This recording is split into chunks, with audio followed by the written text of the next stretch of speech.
Praise the lord. Welcome to showers of blessing. దేవుని కృపలో భద్రపరచబడి నూతన దినంలో ప్రవేశించాం.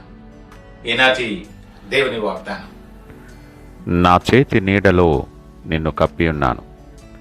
I have covered you with the shadow of my hand. యెషయా గ్రంథం 51వ అధ్యాయం 16వ వచనం. Praise God.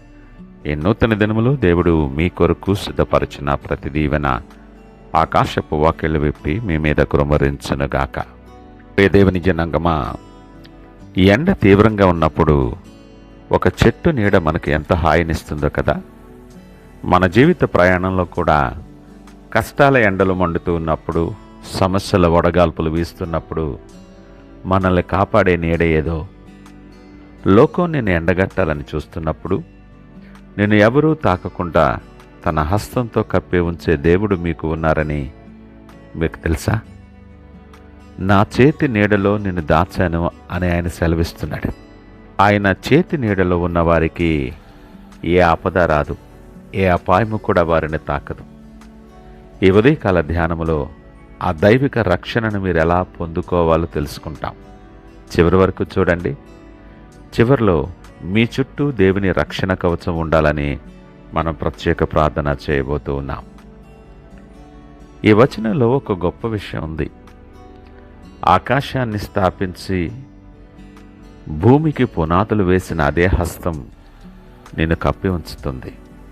అంటే విశ్వాన్నంతా సృష్టించిన ఆ గొప్ప భారీ హస్తం నిన్ను ఒక చిన్న బిడ్డలా సున్నితంగా ప్రేమగా కాపాడుతుంది. నా అరచేతిలో నిన్ను చెక్కి ఉంచానన్న మాటను జ్ఞాపకం చేసుకో.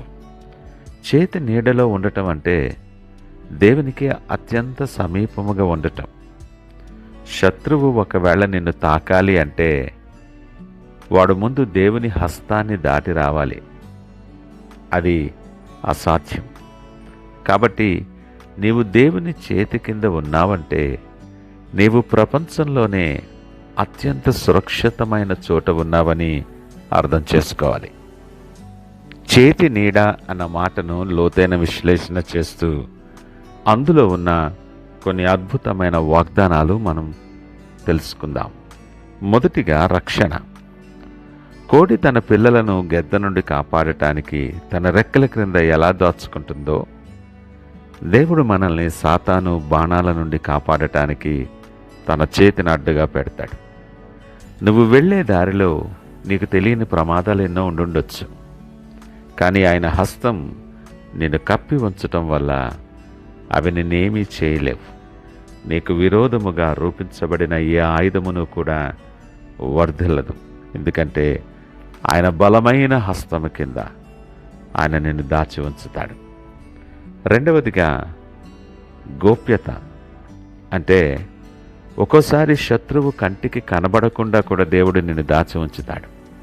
కప్పి ఉంచటం అంటే శత్రువు నిన్ను వెతికినా దొరకనంతగా దేవుడు నిన్ను భద్రపరుస్తాడు. నీవు దేవుని రహస్య స్థలములో ఉన్నావన్నమాట.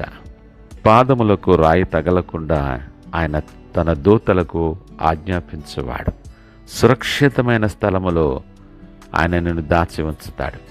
మూడవదిగా ఆత్మీయంగా సేద తీరటం. నీడ అనగానే మనకు గుర్తొచ్చేది కాస్త నెమ్మది. లోకపు ఒత్తిడితో అలసిపోయిన నీకు ఆయన చేతి నీడ ఒక గొప్ప ఉపశమనం అన్నమాట. ఆయన సన్నిధిలో నీవు నీ భారమంతా దించి ప్రశాంతంగా నువ్వు ఊపిరి పీల్చుకోవచ్చు. ఆ హస్తం నిన్ను కేవలమే రక్షించటం మాత్రమే కాదు, నిన్ను ఆదరిస్తుంది కూడా. అలసిపోయిన నిన్ను, కృంగిపోయిన నిన్ను ఆదరించే ప్రేమహస్తం అది. ఆయన చేతి నీడలోనూ ఉన్నప్పుడు నీకు ఎంతో నెమ్మది, సమాధానము నీకు కలుగుతుంది. ఈ వాక్యపు వెలుగులో మన ఆత్మీయ జీవన ప్రయాణాన్ని ఒకసారి వెనక్కి తిరిగి చూసుకుంటే ఎందుకు అంతగా భయపడుతున్నామో అనిపిస్తుంది. ఒకసారి ఆలోచించండి. ఎందుకు రాత్రులు నిద్ర లేకుండా గడుపుతున్నారు? మీ మీద దేవుని హస్తము ఉందని మీరు నమ్మటం లేదా? మనం సాధారణంగా జరిగే పొరపాటు మన ఆలోచనలో ఏమంటే, మనం దేవుని చేతి వైపు చూడటం మానేసి చుట్టూ ఉన్న గాలివాన వైపు చూస్తాం. పేతురు నీళ్ల మీద నడుస్తూ అలలను చూసి భయపడినట్లు మనం కూడా సమస్యలను చూసి భయపడతాం. సర్వశక్తిమంతుడు నీ ప్రక్కన ఉండగా, ఆయన నీ చేయి పట్టి నడిపిస్తూ ఉంటుండగా ఆయన వైపు చూడక ఈ లోకపు భయాల వైపు చూస్తూ కలవరపడుతున్నాం.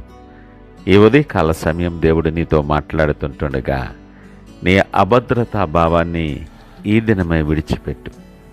నీ విశ్వాసంతో ఒక మాట ఆయనకి చెప్పాలి. ప్రభువా, నేను నీ చేతి నీడలో ఉన్నాను. ఈ విశ్వాసము నీకుంటే లోకము నిన్నెంత భయపెట్టినా సరే నువ్వేమాత్రమును చలించవు. ఈరోజు నీ పరిస్థితి ఎలా ఉన్నా సరే ధైర్యంగా ఉండు.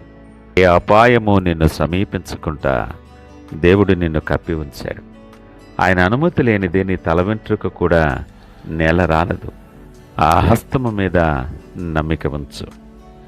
ఈ మాటలు వింటున్న ప్రియ దేవుని జనాంగమా, దేవుని రక్షణ మీ మీద, మీ కుటుంబము మీద ఉందని మీరు నమ్ముతూ ఉన్నట్లయితే ఇప్పుడే కామెంట్ సెక్షన్లో హిడెన్ ఇన్ హిజ్ హ్యాండ్ అని టైప్ చేయండి. మీరు దేవుని నీడలో సురక్షితముగా ఉన్నారని ప్రపంచానికి చాటి చెప్పండి. నువ్వెవరివైనా ఏ పరిస్థితుల్లో ఉన్నా, ఒకవేళ నీ ఆలోచనలు నువ్వు దిక్కులేని వాడిగా భావిస్తున్నావేమో, ఎవరు నేను పట్టించుకోవటం లేదని కుమిలిపోతున్నావేమో, ఇదిగో నేను సృష్టించిన దేవుడు తన హస్తముతో నిన్ను కప్పుకోవటానికి సిద్ధముగా ఉన్నాడు. ప్రభువా, నన్ను నీ చేతి నీడలో దాచుకో అని ఆయన వైపు చూస్తూ నువ్వు అడుగు. ఇప్పుడే ఆ దైవికమైన స్పర్శ నీకు తగులుతుంది. నీ భయం అన్నీ కూడా పారిపోతాయి. అటువంటి విశ్వాసముతో ఆయన వైపు చూస్తూ ప్రార్థనతో ఈ దినాన్ని ఆరంభిద్దామా? ప్రార్థించుకుందాం. మహోన్నతుడు, నమ్మకమైన మా యేసయ్యా, స్తోత్రాలు, వందనాలు. సర్వశక్తిమంతుడైన మా గొప్ప తండ్రి, ఆకాశమంత విశాలము గల నీ హస్తముతో మా వంటి అల్పులను కప్పి ఉంచుతూ ఉన్నందుకు అయా నీకు వందనాలు, కృతజ్ఞతాస్తుతులు తెలియచేస్తూ ఉన్నా. ఈ సందేశం వింటున్న ప్రతి బిడ్డను మీరు భద్రపరచండి. శత్రువు యొక్క ఏ తంత్రము వారిని తాకకుండా నీ చేతి నీడలో వారిని దాచి ఉంచమని ప్రార్థన చేస్తున్నాను.